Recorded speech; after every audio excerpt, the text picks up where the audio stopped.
Endometriosis అనేది ఒక్క గర్భసంచికే కాదు, మలద్వారం మీద, మూత్రపిండాల మీద, అన్నిటి మీద కూడా ఎఫెక్ట్ అవుతుంది. కంప్లీట్ పెల్విస్ అనే కాదు.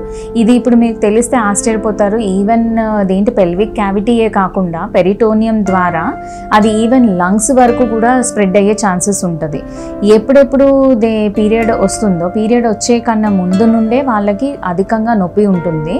ఆ నొప్పే కాకుండా ఒకవేళ లంగ్స్లో కూడా ఈ ఎండోమెట్రియోసిస్ కనిపించినట్టయితే వాళ్ళల్లో లక్షణాలు ఎలా ఉంటాయంటే, పీరియడ్ వచ్చే ముందు వాళ్ళకి అధికంగా దగ్గు వస్తుంది. ఆ దగ్గి వాళ్ళకి ఈవెన్ బ్లడ్ కూడా బయట పడుతూ ఉండే ఛాన్సెస్ ఉంటాయి. అప్పుడు దీన్ని ఈవెన్ ఎండోమెట్రియోసిస్ ఇన్ లంగ్ అని చాలా రేర్గా ఉంటుంది ఈ ఒక కండిషన్. కాకపోతే మనం ఇప్పటికీ దగ్గర అన్ని కేసెస్ చూసినట్టయితే ఈజీగా ఓవర్ 100 కేసెస్ నమోదైనాయి ఇప్పటి వరకు అయితే.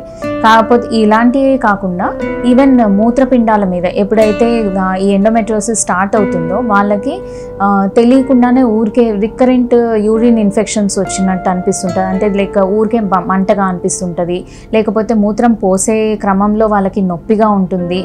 అండ్ ఈవెన్ మలద్వారం మీద కూడా ఒకవేళ ఎండోమెట్రియోసిస్ వచ్చినట్టయితే వాళ్ళకి మోషన్ పాస్ చేసేటప్పుడు పెయిన్ ఉంటుంది, కాన్స్టిపేషన్ ఉంటుంది. ఒక్కొక్కసారి కాన్స్టిపేషన్ కాకుండా వాళ్ళకి ఇది లూజ్ మోషన్స్ లాగా అయిపోతూ ఉంటుంది. అండ్ కొంచెం తిన్నానే అది పొట్ట ఉబ్బినట్టు అనిపిస్తుంది. అసలు ఒక సిమ్టమ్కి ఇంకొక సిమ్టమ్కి కనెక్టివిటీ ఉండదు అనమాట. ఏది తిన్నా పొట్టు ఉబ్బినట్టు అనిపిస్తుంది, అనీజీగా ఉంది, ఎప్పుడు చూసినా పెయిన్ఫుల్గా ఉన్నాయి. పీరియడ్ మధ్యలో కూడా పెయిన్ అనిపిస్తుంది, పీరియడ్ వచ్చే ముందు పెయిన్ అనిపిస్తుంది, తర్వాత కూడా పెయిన్ ఉంటుంది. ఇది అంత రిలవెన్స్ పీరియడ్ సైకిల్ గురించి ఉండదు. Complete all through out first start అయినప్పుడు పీరియడ్ సైకిల్తోనే మ్యాచ్ అవుతుంటుంది.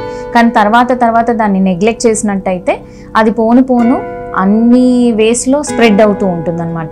ఎప్పుడైతే ఇది మలద్వారంకో లేకపోతే మూత్రపిండాల మీద కూడా ఎండోమెట్రియోసిస్ ఫామ్ అవుతుందో అప్పుడు కంపల్సరీ ఎంఆర్ఐ కానివ్వండి, లేకపోతే ఎండోమెట్రియోసిస్ ప్రోటోకాల్ ద్వారా అల్ట్రాసౌండ్ ద్వారా దీన్ని పికప్ చేసి నాడ్యూల్ సైజ్ ఎంత ఉంది అన్నది కనుక్కొని దానికి తగ్గట్టుగా ట్రీట్మెంట్ చేస్తూ ఉండాలి.